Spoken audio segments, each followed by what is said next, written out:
Hola, siguieron esta semana los problemas inherentes a todo trasteo, esta vez con los sistemas principalmente, pues durante el fin de semana anterior se dio el traslado definitivo del centro de cómputo de toda la empresa y estuvimos desconectados durante casi 2 días, desde el viernes en la noche hasta el domingo hacia el mediodía, y esto nos causó varios traumatismos, básicamente, como es obvio, en la edición digital.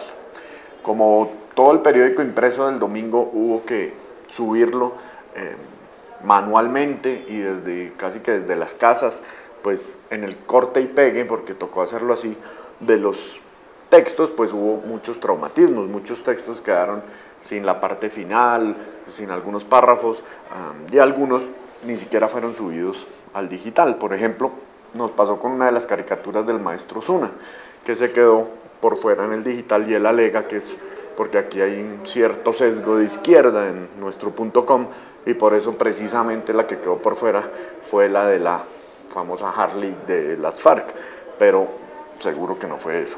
Con Ramiro Bejarano también tuvimos una fuerte queja, pues primero al subirla se quedó sin los párrafos finales, y luego para corregir ese error ya el domingo, pues el muchacho que estaba aquí de turno reescribió ese final de la columna tomándolo del impreso y cambió.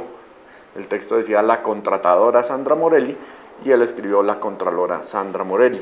Y bueno, ¿quién dijo miedo? Ramiro me envió un correo también diciendo que no se explicaba por qué esas cosas sucedían única y exclusivamente con su columna, y pues no, la verdad es que nos ocurrió con muchos materiales. Ahí el problema claro es que Ramiro había pedido expresamente desde el viernes que los correctores no le fueran a cambiar contratadora por contralora, que era muy fácil que lo hicieran, y bueno, ley de Murphy, en el impreso salió bien, pero por todo esto que les conté, pues en el .com sí se hizo el cambio, expresamente lo que él había pedido que no se hiciera. La verdad es que toda la semana tuvimos problemas con los sistemas. El jueves incluso nos tocó poner a algunos periodistas a trabajar en los computadores de otras secciones del periódico que sí estaban conectadas. Eso se sumó a que con unos rediseños que hemos hecho en la página web, pues algo no funcionó y se cayó la página durante un buen tiempo.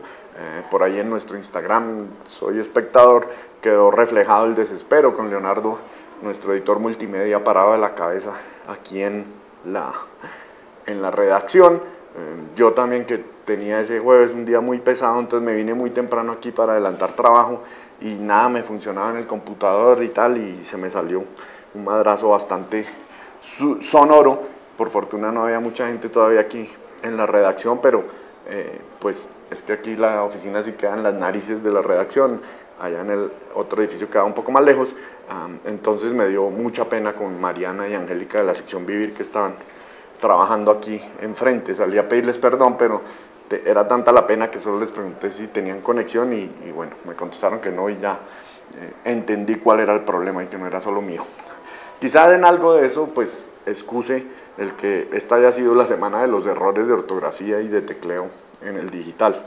Siempre se nos van un par de errores graves, es inevitable a la semana, pero en esta pasamos el umbral de tolerancia realmente. Les doy algunos ejemplos. Ahí hubo una intención con S, un trágico con J, unos pacientes con Z, un titular que decía se cumplen 20 del asesinato, 20 qué, días, meses, años, y una hasta simpática que se nos fue un coloquial disque en un gancho.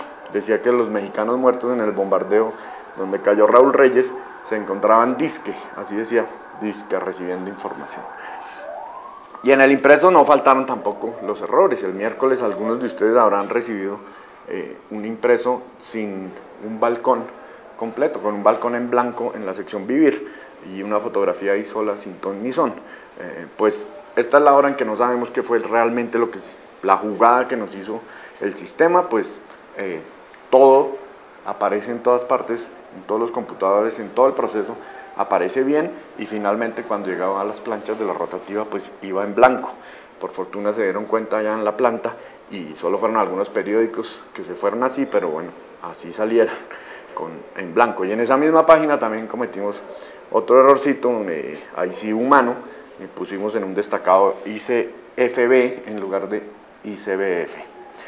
el martes además se nos fue en la primera página la fecha con el año 2012 en lugar de 2013. En fin, todo un desastre. Mil disculpas a ustedes y gracias por la paciencia que nos han tenido con este trasteo, pero ya no más excusas de trasteo, tenemos que volver a ponernos las pilas. De sus preguntas hubo una muy suspicaz de Valentina Concha, quien dice: sé que El Espectador es un diario más independiente, pero ¿qué hacen cuando los llaman representantes del poder y les dicen que no publiquen ciertas noticias? ¿Les obedecen o las publican? ¿Y qué hacen cuando pasa esto? Pues por lo general lo que hacemos es no dar espacio primero que todo para que lleguen a hacer una insinuación de ese calibre.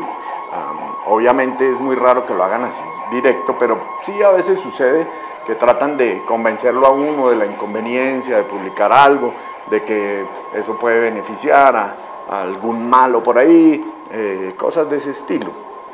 A lo cual la respuesta, pues, por lo general o siempre es que no dejaremos de publicarlo, pero digamos que está todo el espacio para que se den las explicaciones y el contexto necesario para que quede clara esa información. Creo que el contexto es lo que hay que tener siempre allí. La verdad yo no recuerdo haber decidido nunca que una información no se publique porque algún poderoso nos haya dicho que no lo debemos publicar. A veces sí, digamos, de la charla, confrontando información con los personajes, pues a veces hay historias que uno creía redonditas y que realmente terminan siendo no tan buenas y no mereciendo publicación, pero no porque se cumpla un mandato de algún poderoso, sino por el simple ejercicio de contrastar la información que termina siendo lo que no era lo que uno pensaba. Mejor dicho, el poderoso que crea que puede llamar acá e intervenir para que no se vaya a publicar algo, realmente está tacando burro, como dicen los billaristas. Bueno, no es más, nos vemos, chao.